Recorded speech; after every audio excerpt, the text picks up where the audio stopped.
My next guest is back in action against Darrick Minner coming up here at UFC Fight Night on February 20th. It is Boston Strong, Charles Rosa, back here on the program. Charles, how's it going, man?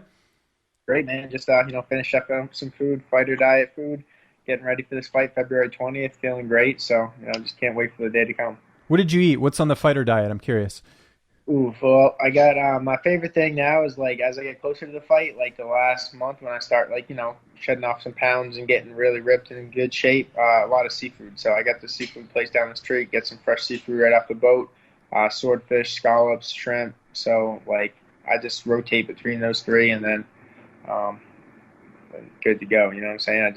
I'm getting hungry. Let me just put it that way. That sounds pretty delicious. That's awesome. Yeah, pan-seared fish, olive oil, butter, lemon butter sauce. We're good to go. You got it made, man. That's what helps when you're a chef, right? Makes sense.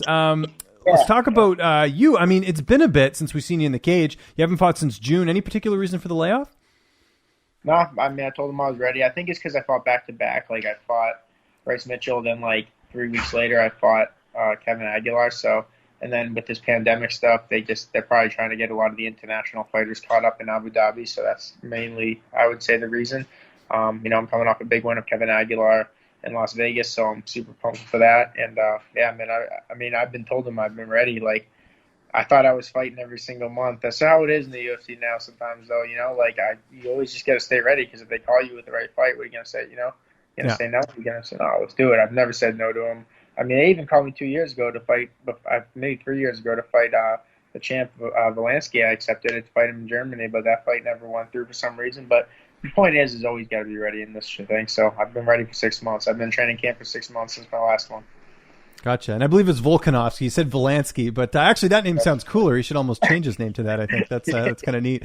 But yeah, let's talk about that last fight against Kevin Aguilar. I know it was back in June of last year, so a bit of a ways ago. Were you surprised it was a split decision? Because I thought you clearly won. I don't know. Maybe that was just me. Yeah, if you see my face, if you look at the video, it's funny because they have the decision and they're like, by split decision. And I was like 29-20. Oh, and they said 29-28 Aguilar. You look at my face, I'm like, what? Yeah. I usually don't really know what's going on. I just fight to win the whole fight. But that fight for sure, I knew I hit him 5 times. He hasn't hit me once. Then I blasted him. I hit him again. He hasn't hit me. And then I'm slipped and I hit him. The only thing maybe that could have confused the judges is at the end of the second round, he hit me with a pretty good headbutt that opened a cut. So I can understand if you're wearing the damage a little bit, they might think something else. But as far as the shots landed and the cage control, everything you're supposed to judge a fight on besides an accidental headbutt, I think I thought I clearly won the fight. I think it could have been 29-28, but I thought I just won all 3 rounds. I don't know. It is what it is. Let's talk about Darrick Minner here. 25-11 record, an experienced guy, even though he doesn't have that many UFC fights. What do you know about him? How do you feel like you match up against him here? Yeah, I love this matchup. This is a great matchup for me. He's definitely a super tough, durable guy.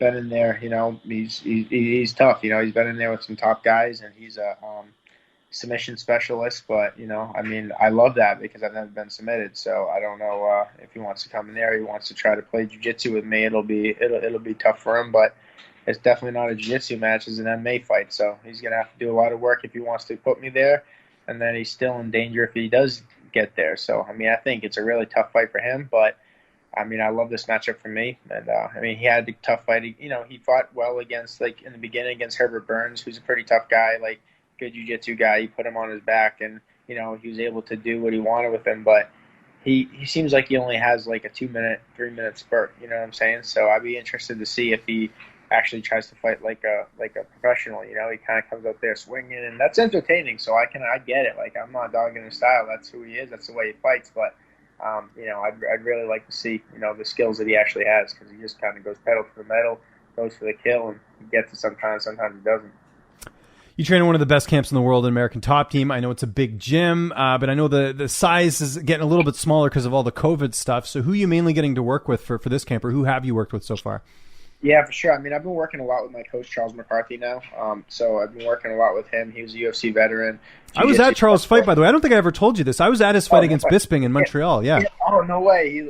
Which I know wasn't a good result for him, but it was cool. At least got to see him fight once. So yeah, no, it's cool. What's funny is he told me the reason that I asked him why he retired kind of soon, because I feel like he could have still fought. Sometimes I still mess with him now. Are you going to fight again? Because he's in the best shape I've ever seen him. But he said Well, I just thought that Michael Bisping wasn't so good. I thought he kind of sucked. So I thought if I lost to him, I would never become the world champion. And sure enough, Michael Bisping becomes world champion, and he's Wow. like, well, whatever. Interesting. Yeah, because that was Bisping's middleweight debut, right? Because if I'm not mistaken, I think he dropped because he had that controversial loss to Rashad Evans, Bisping. Yeah. Yeah, so I think, I mean, it was... Who knows what would have happened? Yeah, you don't give up before the miracle happens, so... Yeah, it's crazy. But yeah, anyway, so yeah, working with Charles McCarthy. What about bodies, like as far as training partners you're going to work with? Yeah, I got tons of guys. You know, one cool person I actually got now is my little brother, Lucas Rosa. He's a state champion wrestler, good jiu-jitsu. We're really building his game up. So, like, he's just a good body for me because he's you know, he's going to be taking his first amateur fight, but he's a tough kid, and he's just a good body, someone to drill with. So I have someone to get a lot of drills in, a lot of defenses. I've also been working with this guy, Pulga, who is a Brazilian jiu-jitsu world champion. He just won the world champions this past, I think it was past couple months. He won the world's gold medal. So, like, I got the best jiu-jitsu guy in the planet, you know, in my corner helping me, getting me ready for that, just getting in tons of rolls with him. And then last but not least, my buddy Gaston, he came in, we flew him in from Chile, and this is kind of like a hidden gem, you know, my secret weapon coming into the fight, like, to help me get ready for this camp. I met this guy. He's one of the best black belts I've seen, and what he's super special at is his guillotine. He has the best guillotine I've ever seen in my life. So to be able to get some working with him and have him living, he's actually living here now. He's living in my house, and he's been here for about a month, helping me get ready for this camp. So, I mean, I think he's a top unsigned prospect outside the UFC, which is, you know, he's not in the UFC, but there's a lot of guys that have the skills to be in the UFC that just aren't there for whatever reason. His English isn't so great, so we're practicing that with him. You know, it is what it is. But you got a protege. That's cool. Kind of like coming up in the wings, right? It's funny because I speak no Spanish and he speaks no English, but like we're hanging out all day and eat together and train together all day, and we're watching TV together with Spanish subtitles and English. Have you got him into hockey yet or no? Yeah, I tried. I don't even know if he knows what hockey is. I was like watching hockey one night. I was like, it was like, "Te gusta?" He's like, no. I was like, all right. Yeah. But no, that's funny. I just gotta wait for a fight to break out. When a fight breaks out, I think I'll like it. Then he'll get into it. Hey, you mentioned your brother's got an amateur fight coming up. When is he fighting? I'd love to interview him. Yeah, definitely, man. I'll definitely set you up with my brother Lucas Rosa. He's fighting in March for Rise, which is a big amateur show down here. So it's going to be his MMA debut. So I'll definitely set you up with that. It'll be dope. Good stuff. I always like talking to the up and comers. It's cool. There's a lot of siblings actually that are like making their way up. Like Macy Barber has a brother who's fighting in Bellator now. I just found out Aspen Ladd has a brother who's apparently like really good, and he's fighting soon too. So it seems like we're seeing that a lot in the sport, which is you know, cool part of cool, you know. So. It's kind of neat. Weight cut, I'm sure, is going well. I mean, you're a chef. You know what to put in your body, right? So. Yeah, no, that's it, man. Always, I got that fighter diet, Chef Rosa going on, and just always cooking up some good. That's the one thing I think I have an advantage over any other fighter. It has to be like I'm eating really good. Like you can eat as much vegetables and protein as you want to make this weight. It's just people don't realize how to do it the right way. You can't. There's a big difference of buying a piece of fish from a restaurant or like a Red Lobster, and you go to Red Lobster and you get like, oh, I'm gonna get the fish dish, and it comes with all this stuff. And besides, like getting a fresh piece of fish and making it at your house, which is olive oil, salt, butter. I mean, just olive oil, salt, and pepper, and like then you get some asparagus and like some white wine or something like that. None of that stuff is bad for you. But the second you start, they put all these preservatives and different things in it. That's what that causes problems. So I take a lot of pride in making my food. By the way, I was going to ask you too. I don't know how much you get to work with them, but how cool is it having like Andre Sukumta and Randy Costa down there? Because there's some, you know, they're East Coast guys like you, like back, you know, that must be kind of cool to have them at the gym. Dude, I love those two guys. That's funny you said those. It was like my two favorite people. They're such good, hard workers, good people, like overall good people. I love having Randy come down. That kid's a star. That kid's going to be a superstar. I mean, if he can work on a couple things, I think he has all the goods to become a world champion. He's so young, so talented. It's crazy when you see the talent of these guys now. You're like, man, these guys can move, like they're quick, they're fast, you know, but, you know, there's a lot of things it takes, a lot of intangibles to be a fighter. So it's like you can't be missing any of them. So that's what everyone's working on is you're working on is building everything up so everything's at the highest level because you can't have any holes in your game. So these two are my favorite people, you know, the good people, hard workers, and it's awesome to have them down in Florida, especially being from Boston.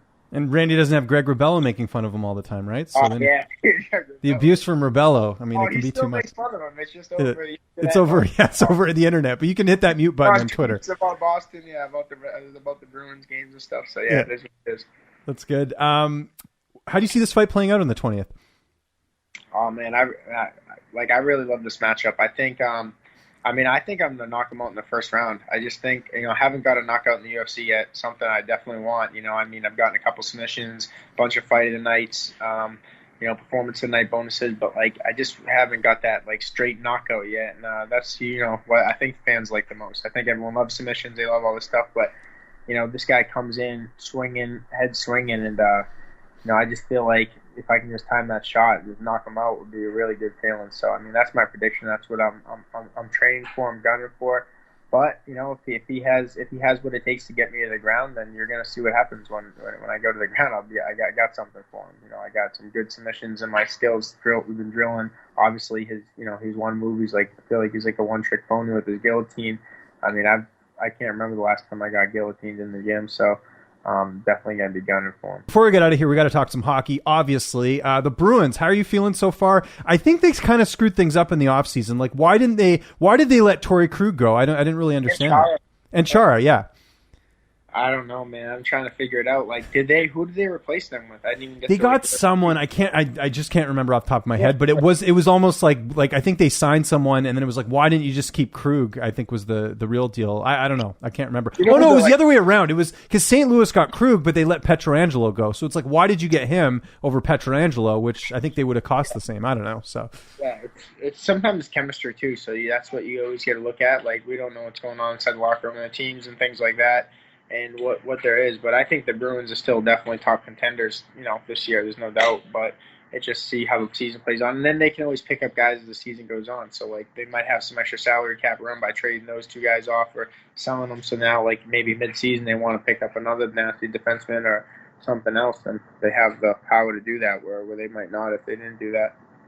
Yeah, it's a bummer kind of with this pandemic. I mean, I don't mind the Canadian division because that's how they're doing things with COVID, but we don't get any Boston and Vancouver matchups. I mean, there's a huge rivalry there that's not going to happen this year. It's a bummer. I know it's going to have to save it for the Stanley Cup then. I guess so. Yeah. Well, the way things are looking, I don't even think we're going to make the playoffs. Luckily, we beat Ottawa last night at the time of recording this. But man, I don't want to hear that. No, it was. Oh no, we've been doing terrible this year, but it's because we lost Jacob Markstrom. That was our goalie, right? So he's with Calgary now. So yeah, what are you going to do? Anyways, Charles, always appreciate the time, man. I know you got a bunch of things to do today. Anyone you want to thank? Any sponsors? Any social media? I'll give you the last word. No, I appreciate it. Yeah, I just want to thank. Definitely want to give a shout out to Chucky's Fight. Definitely go to chuckysfight.com. I'm going to be opening a charlesrosashop.com, so you guys will be able to get all the latest gear. Maybe I was just drinking this right now. Shout out to Hydro Cocoa, best coconut water. Keep me hydrated throughout fight camp, getting ready for this fight February 20th. And, man, everybody that's been supporting me through my career, appreciate it. And definitely tune in February 20th, UFC Las Vegas.